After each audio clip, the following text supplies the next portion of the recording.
You're listening to the LSG Sports Network, the authority on Texas high school football.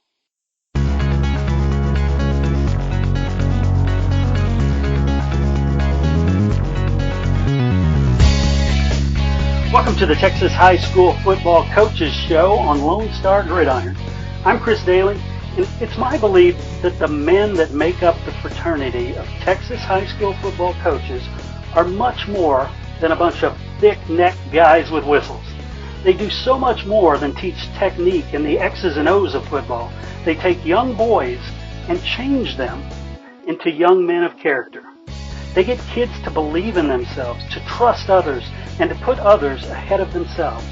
Texas high school football coaches are unique in how they impact the lives of these athletes as well as the generations those kids touch. In this show, I sit down with a different Texas high school football coach each time and learn about them. Not their record, not their on-field accomplishments, but who they are and what they believe and what it means to be part of the greatest sport in the greatest state.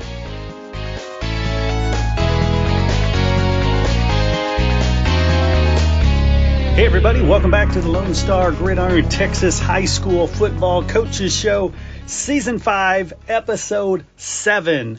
I'm your host, Chris Daly, and today we're going to Deep East Texas to talk with a coach that has done some really good stuff out there. Yes, I'm going to introduce you to Coach Darell Barbay right after these messages. Hey, I want to give a big thank you to this season's title sponsor, Mecca Sportswear, where they are all about celebrating achievement. They're honored that so many high schools, colleges, and universities have chosen Mecca's products to represent their institutions.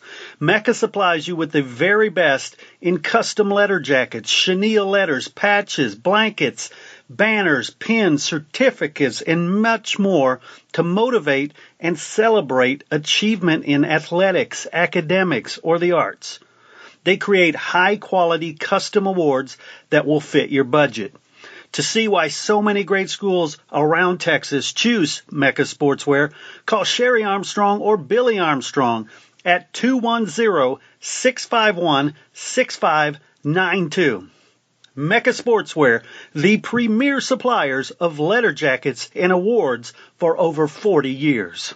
I want to give a shout out to our sponsor, Power Plus Mouth Guard. What is that? Well, it's a mouth guard that helps you perform better and also increases your strength, your balance, your stamina, reduces the G-forces which are found in concussions. And the way it does that is it aligns your jaw properly. So this mouthpiece not only protects you, but it's going to help you breathe better. And that's really what it comes down to. It puts your airways in a better alignment, and so that helps you breathe better, that helps you have better balance, helps you have better stamina, the more oxygen getting to your brain, the more oxygen getting to your muscles, and that's where this mouth guard can help you.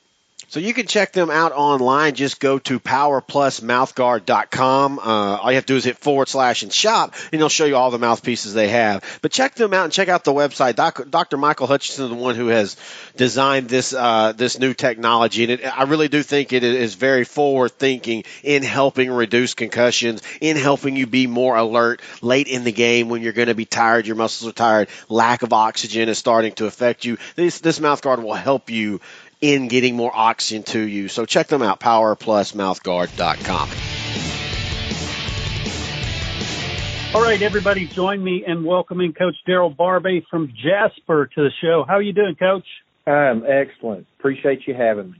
Oh, you bet. You bet. Gosh, the first thing that comes to mind when I see your name on my call list is that last name, Barbay. Talk about, I guess, your family's history in high school football. Well, a lot of people that are aware, my dad, he was a legend in our house, but he was also a legend, in football. Mm-hmm. We moved, before I was born, we moved to Newton, Texas in, 68. And, both my brother, my sister, and myself all went to school there. We graduated from there, but, he was the head coach there.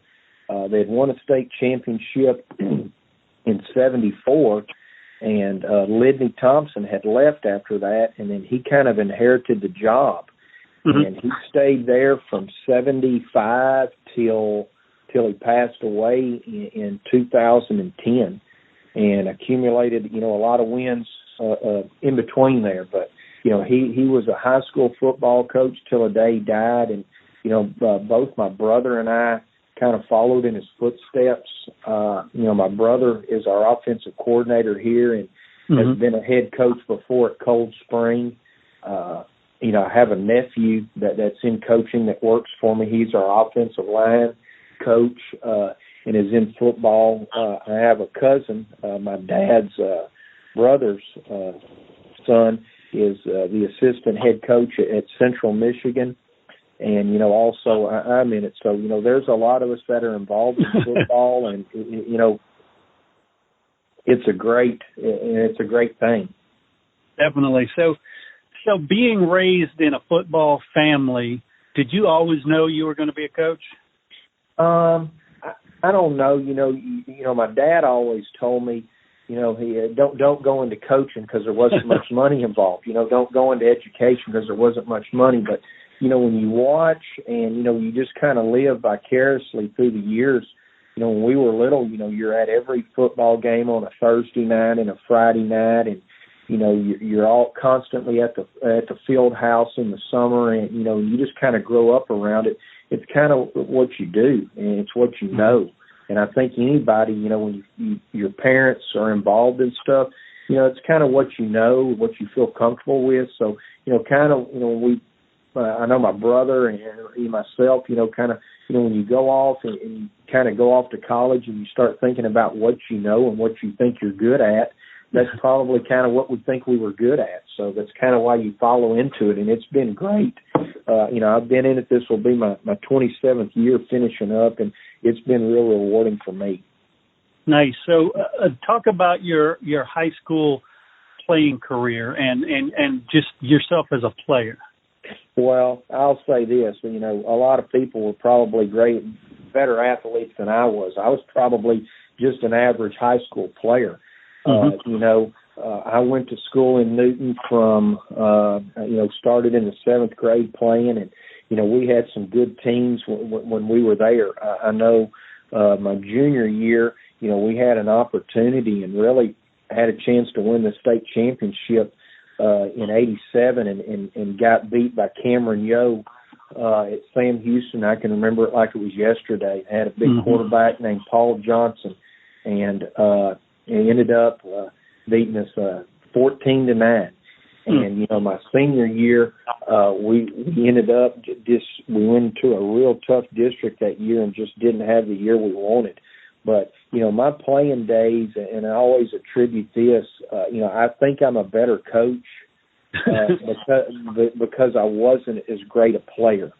Nice. And a lot of people, kind of, you can, not every kid on your team is a Division I football player. Not every kid on your team is, a college player. And, you got to have, the one thing my dad always taught me is in high school football, everybody's going to have one or two good players.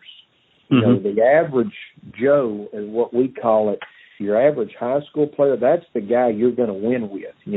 Those are the guys that have got to outwork people in the weight room. They've got to put more time in.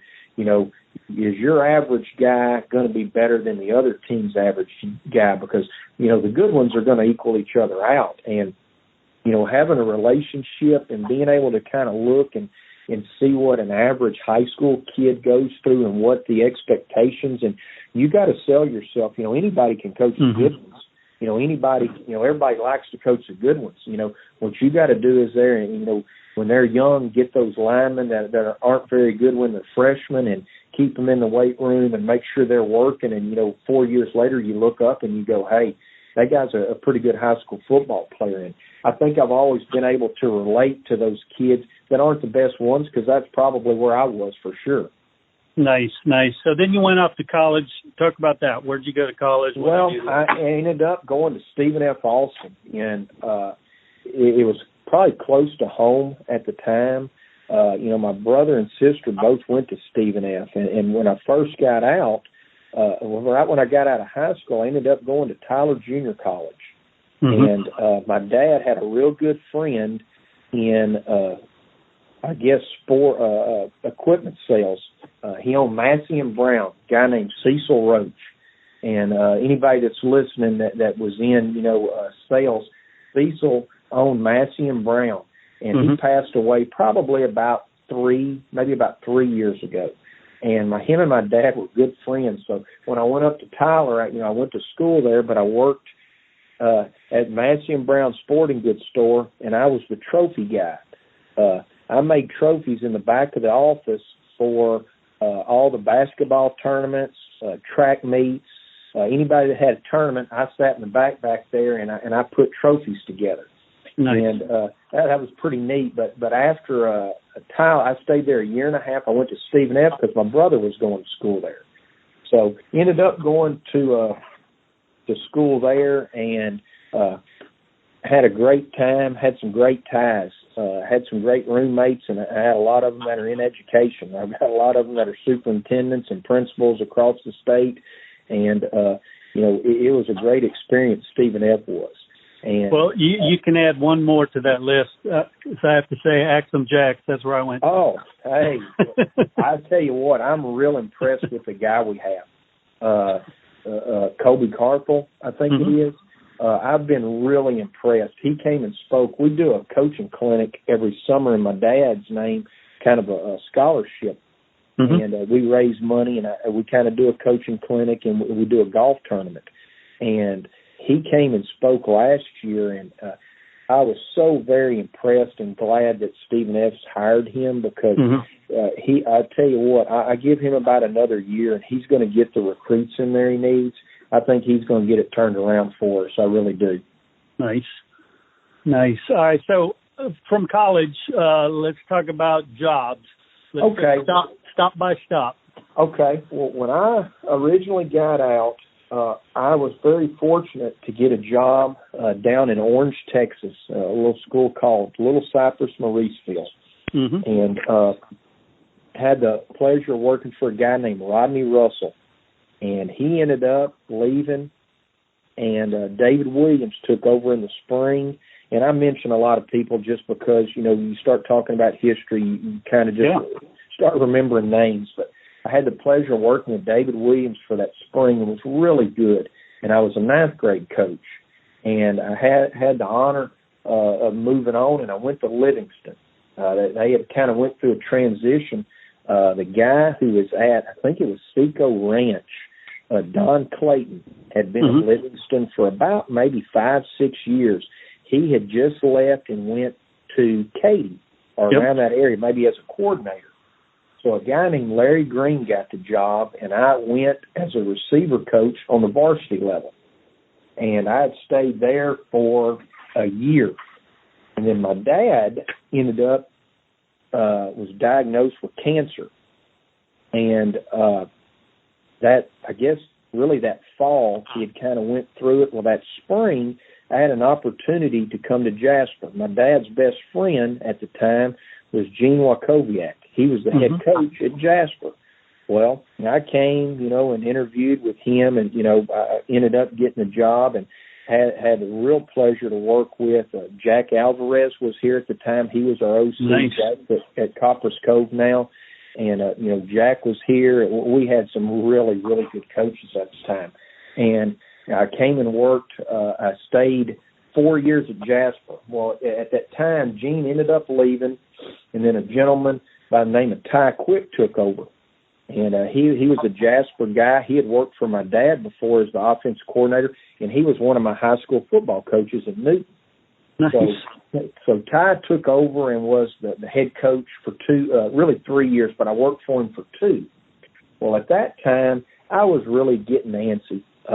I wanted a head coaching job, and I talk to young coaches all the time on the staff, and it's a lot different now than it was years ago. When I say years ago, I'm just talking maybe 20 years ago. But a lot, so many people apply for jobs now. It's but I was really itching because I thought I was ready, and I knew I was ready.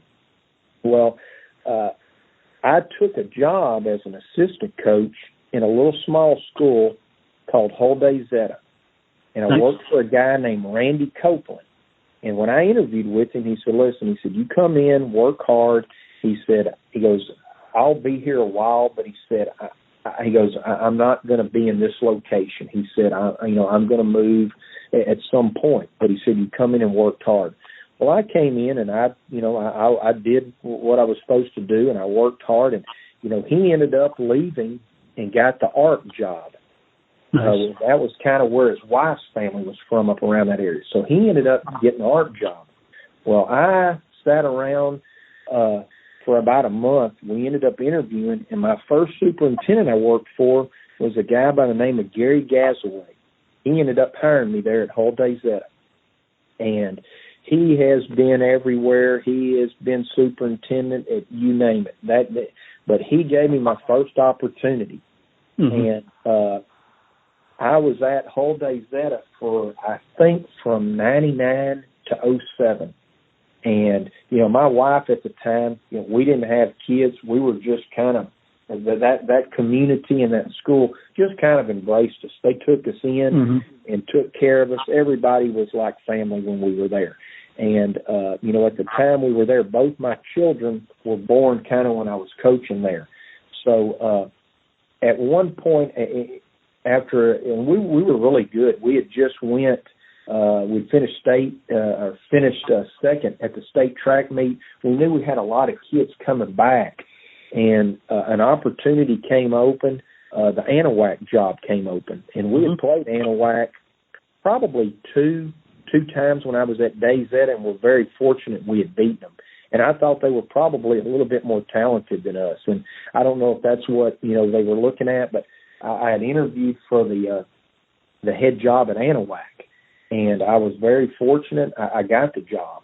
And when I got there, I'll be honest, we were not very good. And that first year is really probably the first year I think I really had a losing season. We went 2-8. And but the kids really bought in. I was so pleased, when we were there. The kids bought into what we were doing, and we were very blessed with some kids coming up. The next year we won the district championship, and I think we were part of it for maybe the next 2 or 3 years. And my stay in Anahuac was really good. I really enjoyed it, and we had some great coaches there. And while I was there, unfortunately, that was kind of the time when my dad passed away. And he passed away. My brother was the head coach at Cold Spring at the time, and my sister was living there, still is, down in the Houston area. And at that time, I really thought I needed to try to get closer to my mom. And the Jasper job, came available, and I was, I think at the time Jasper had gone through, when Coach Wakowiak left in 96, I think it was. If you look at the longevity of coaches, they were on an average of a new head coach about every 3 years. They had some turnover, and it's here or there why it happened, but they've had about every 3 years they were looking at a new head coach. And I think when I came and applied, I thought that was one of the reasons, the selling points is they were looking for some stability. They were looking for somebody in the area to kind of come. And, I was very, very fortunate because this is a great job. And I was fortunate to get it. And I've been here, the last 8 years, and, we've had a lot of wins. And, it's been a great ride for me so far. Nice. So, couple things. When you have a 2-8 season, how do you get the parents buy-in when maybe their kids are seniors or juniors and, are thinking, gosh, I don't know if he'll be able to turn it around in time? Well, the thing was this. When I went, luckily I've only had one. When I went to Anahuac that year, they were great people because they kind of understood kind of what was going on. They had a coaching change kind of back-to-back years. And, when they got there, they were just kind of, they were looking for discipline. They were looking for a little stability.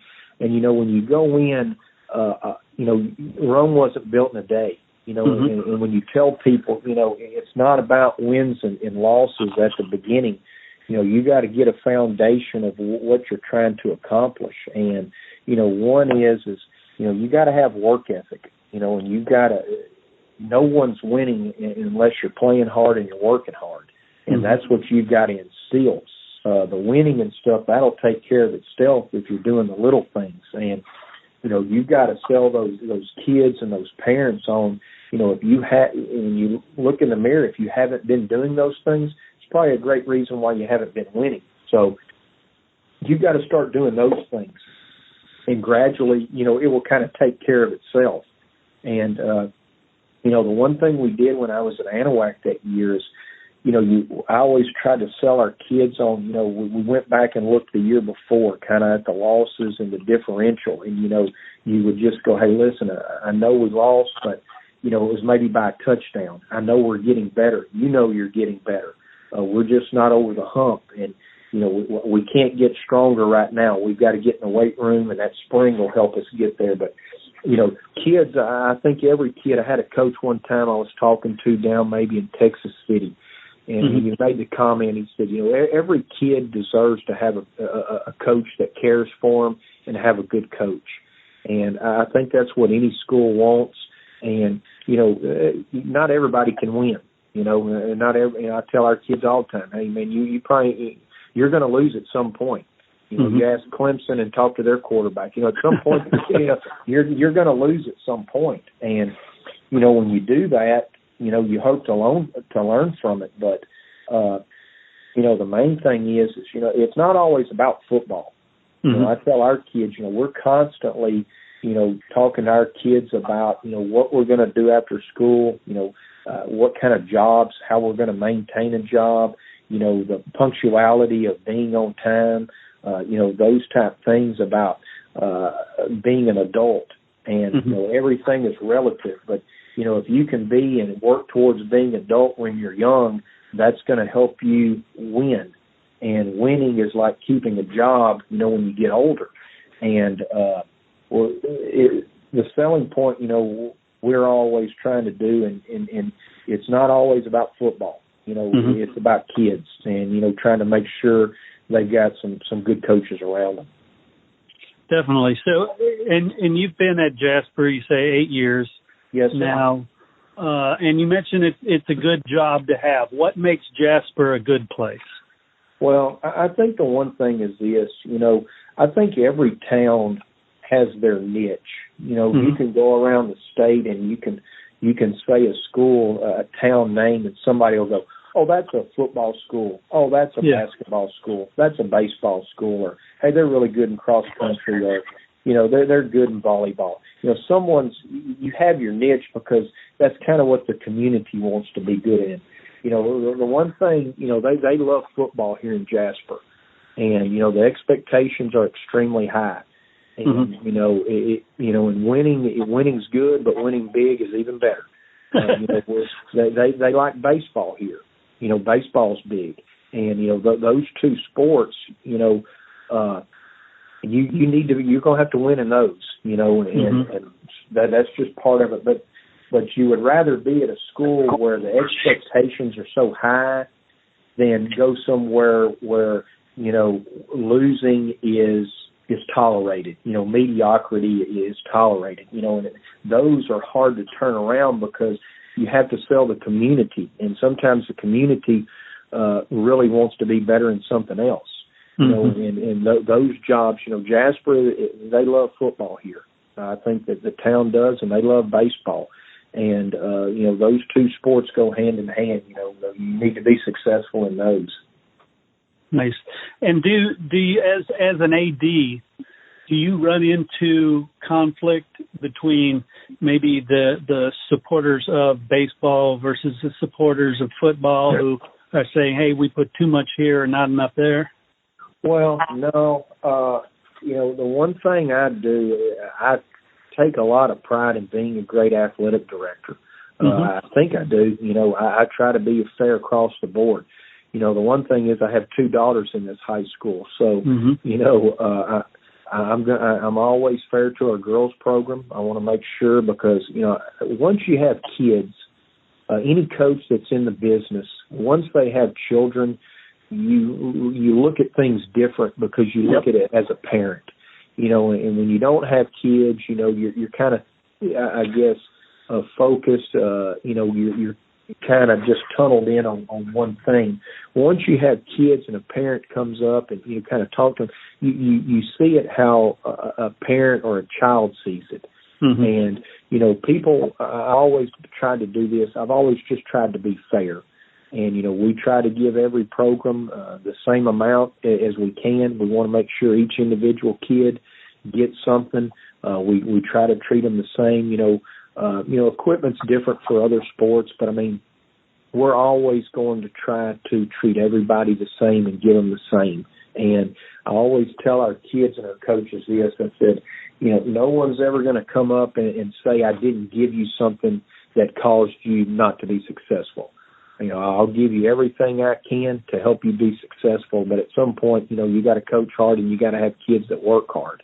But, Jasper, with the baseball and football, I know kind of before I got here, kids kind of pick specific things. The one thing I was so proud of, I think maybe 3 years ago, we played in the state baseball tournament.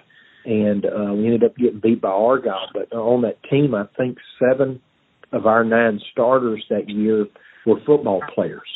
And, that right there says a lot for what we've been able to accomplish, because, you listen to college people talk about wanting kids to play, more than one sport and just having relationships with other people and dealing with people.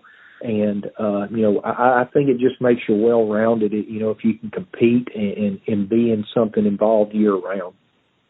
Definitely. And if you're in an airport and you meet somebody from another state, they find out you're a football coach in Texas and they ask, all right, what the heck is the deal with football in Texas? How do you answer that? I think, the state of Texas, we've had great pro teams here. Mm-hmm. I know the colleges, are extremely, we have so many colleges. Everybody talks about colleges, how good they are. We have so many that are picking the litter around here. We pick ourselves clean, and then, mm-hmm. you get these schools from out of state that come and grab them. All these colleges aren't coming to Texas because it's not good football. The one thing about it is, I think it goes back to parenting. Everybody kind of grew up with it, and in the South in general, when you work across Louisiana, Alabama, Mississippi, when you work across those states to Georgia, high mm-hmm. school football's big, but Texas, it's just it's something to see. When you get the facilities and the amount of money and stuff, and mm-hmm.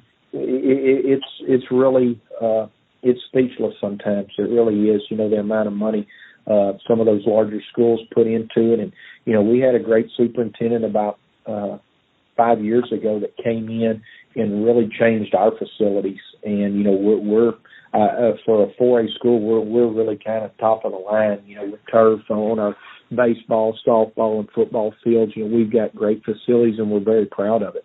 And you kind of go around the country, and you talk to other people. And I think we were flying to Seattle maybe last summer.